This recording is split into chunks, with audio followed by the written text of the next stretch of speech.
For many riders, one of the biggest challenges they have with canter is actually getting out of the canter.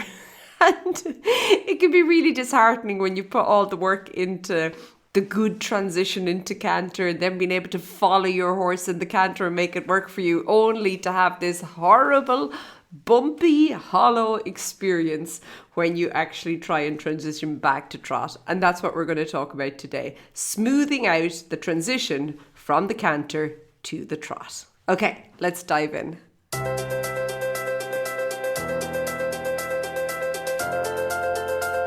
Hey there, and welcome to the Daily Strides podcast. My name is Lorna Leeson. I'm an equestrian trainer and coach. And if you are looking for some help in training your horse and also becoming a better rider, and you don't have an instructor or a coach to work with, well, this is the podcast for you. Okay, the canter. We have been diving deep into all things canter the past couple of weeks, and now today I thought it's only fitting that we round it out with how to actually get out of the canter, because the canter is one of those things that when you're in it, it's great, like it feels good, and especially when you've mastered it all and you're like, yes, I'm moving with my horse and this is great. But then there's that final piece of the puzzle, the whole returning back to trot, that we have to make sure is also there, because without it, well, the trot ends up being really, really negatively impacted. And not only that, it's just downright uncomfortable, okay? It's not enjoyable for horse or rider. So what can we do? Well, I think that, first of all, this is definitely a doable sort of a goal to set for yourself and your horse, to actually improve this, to make it become more smooth, that transition from the canter to trot. But also it's something that I feel will have a really positive knock-on effect, because I mention it a lot. The canter really and truly can improve the trot. It usually does. It's very rare you'll have it that the canter won't improve the trot. The canter almost always will. However, if we don't manage that transition, the one from canter to trot, well, any of those kind of benefits that we could have had from the transition, they're lost, okay? So it really is worthwhile focusing on this, because it can have this, as I said, positive kind of ripple effect over so many other areas inside of your riding. Okay, so what do you have to do? Well, first and foremost, I'm being a bit Captain Obvious here, but you do have to prepare yourself and your horse for the transition, okay? Very often when we are encountering something that we struggle with, okay, something that maybe is not that enjoyable and that we find quite challenging, well, we seem to have this attitude of get it done, okay? Like in and out as quick as possible, just get it over and done with, okay? I don't want to be doing it all the time. And that is obviously not going to help the situation, okay? Not at all. So rather than going in with the just get it done attitude, okay, you're going to really and truly begin to take time to actually set up this transition to support you and your horse through it, okay? So what you want to do is to make sure that your horse and yourself are both balanced, and also, and this is key, we've been talking about it a lot as we've been talking about the canter, that there's a lot of responsiveness going on. So often inside of the canter, due to our own, like us the riders, our own lack maybe of, I suppose, awareness with regards to what we're doing to our body or with our body, our horses can become quite unresponsive to our aids when we are cantering. And you can have like a really responsive horse who has just learned over time to click off in the canter, because maybe we're like swinging and shaking and we're doing all the things up there that we shouldn't be doing. And that is going to definitely lead to problems, okay? So you want to make sure that you're first of all able to, I suppose, maintain a consistent or a consistency within the canter itself, okay? That you're consistent with your aids, your horse is consistent with the rhythm, it's all there. And then from there, you can then kind of, if you want, place both of you, you and your horse, in the absolute best position possible so that you can ask for the transition, and then actually your horse can respond and create this transition, and that the two of you can get into the trot in the best possible place, okay? So prepare. Now, how are you going to prepare? Well, the trusty old half halt, okay? I really and truly do believe that the half halt is really important here. It's the key to the kingdom, okay? And, very often we think of the half halt and it's kind of a once and done sort of a thing. Like, oh, well, I applied the half halt. No. Like, you should be just sprinkling them everywhere, like confetti. There should be just half halts all over the arena, okay? If we could track your half halt progress on some sort of an app, they should be everywhere. We should see them all over the place when you're riding, okay? And really and truly, with the half halt, the truth of it comes down to the fact that it's often a case of the more the merrier, okay? That the more you can, I suppose, effectively apply a good quality half halt. And remember, not all half halts are created equal, hey?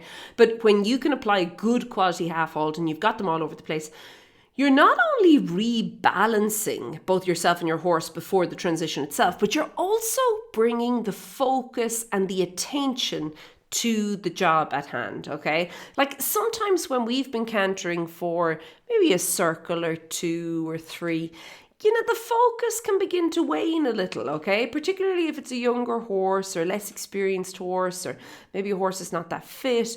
Concentration is really and truly a muscle, and it can weaken and it can kind of go a little bit slack, okay? And when you're half halting, you're actually bringing your horse's concentration back to you so that he can then respond. Now, the half halt, of course, it's going to balance and it's going to steady the energy, but also it's going to lighten the front end. And you need to do that in order to create a successful transition from the canter to the trot, okay?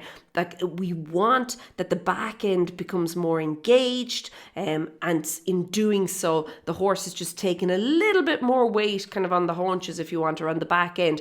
And in doing so, the front end just lightens a little bit, which brings me to my next point. Well, if the horse is lightening, you must too, okay?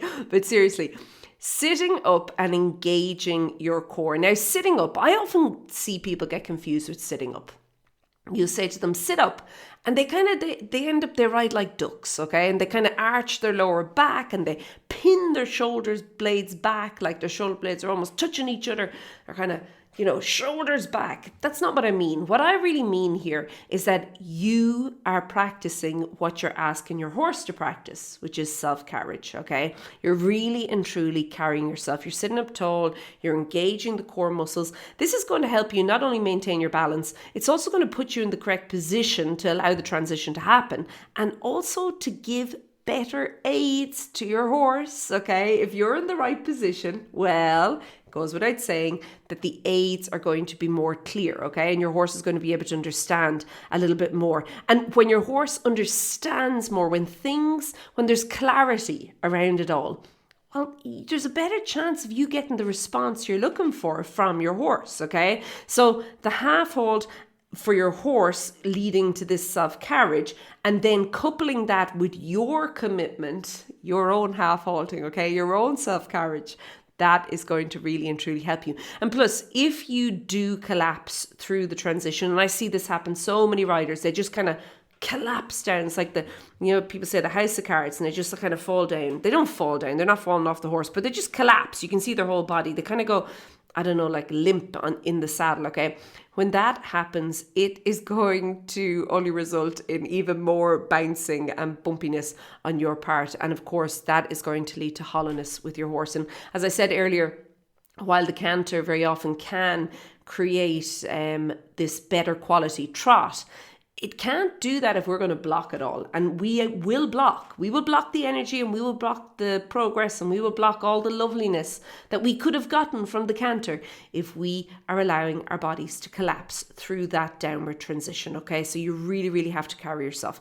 Okay, and plus, when you are carrying yourself, when you're in this kind of your own self-carriage, when you're engaged, it makes it so much easier to coordinate your aids, which is my next point.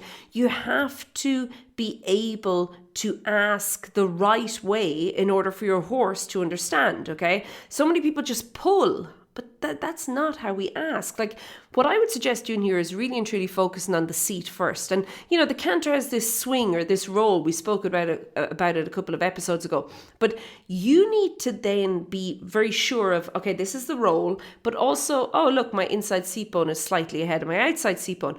And it's these changes that you can begin to make now that's going to actually ask the horse to transition. Okay, like part of the aids to ask for trot is to change how you're using and how the horse is almost like experiencing your seat. Okay, it's really, really important to understand that. So once you've kind of engaged your seat bones, you can also then use your voice. Okay, so something like whoa or steady or trot, whatever. Okay, it's going to help your horse again understand those physical aids. And then from there, just closing your legs and squeezing just very lightly to encourage the horse to actually step down into the trot. Okay, and once your horse is there, okay, so you've got that initial first step into trot, your work's not finished. You have to then allow the trot to happen. So many people, they get stuck in the resistance phase of it. Okay, we're going to call it that. So they're like, whoa, whoa, whoa, whoa, whoa. And then as soon as the horse trots, they're still stuck in whoa, whoa, whoa, whoa. No. You have to allow the horse to, I don't want to say go, but you have to allow the horse to trot at that point, okay? This is important for two reasons. First of all, it obviously is telling your horse, yep, that's exactly what I wanted, buddy. Thanks very much there. But also it will help to then smooth the tension. So remember we said the whole goal of this was to get a smoother transition from the canter to the trot. The only way you're going to experience that is when you can actually allow that transition to happen and let the horse move into the trot and allow that maybe tension that was created through the transition but now is no longer really needed for the trot. Allow it to dissipate. And how you're going to do that is you're going to just give a little bit. Now, it's your seat and your hands that will allow, it's kind of your elbows really. But it's almost like this softness through the seat, through the hands, through the contact, okay? When your horse literally split second takes that very first step into the trot, and only you will be able to tell that. It's almost like you can kind of feel like, oh, there we go, canter's over there, there's trot, okay? And it's like just like that. It's like split second, but then to be able to allow through that. And then I would then suggest that if you're finding that the trot in and of itself is a bit bouncy, because remember, you've got all this, the benefits, okay, the canter benefits coming through into the trot. If you're finding that, holy moly, I can't sit in this is like, just I'm going to bounce off, post immediately, straight away. Don't bother with sit and trot. See, so many riders, they're trying to improve this transition, but they're kind of approaching it backwards.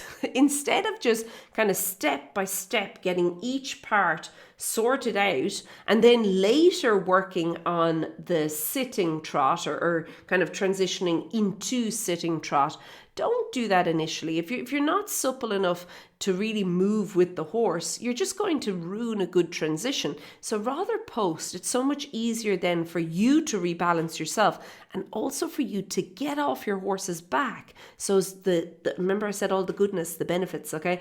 That engagement and connection can come through the back end, through the horse's back, connect to the front end, and you get this better quality trot, okay? It's really, really important as well to think about. And then finally, you're just going to have to practice, like a lot. I really do think that just cantering and trotting for the sake of cantering and trotting, that's not practice. That's just going through the motions, okay? You're going to have to get really, really strategic, like pick something to practice, like in each transition, like say, okay, this time I'm going to work on this. Okay, this time my focus is going to be on this, okay, whatever it is, okay?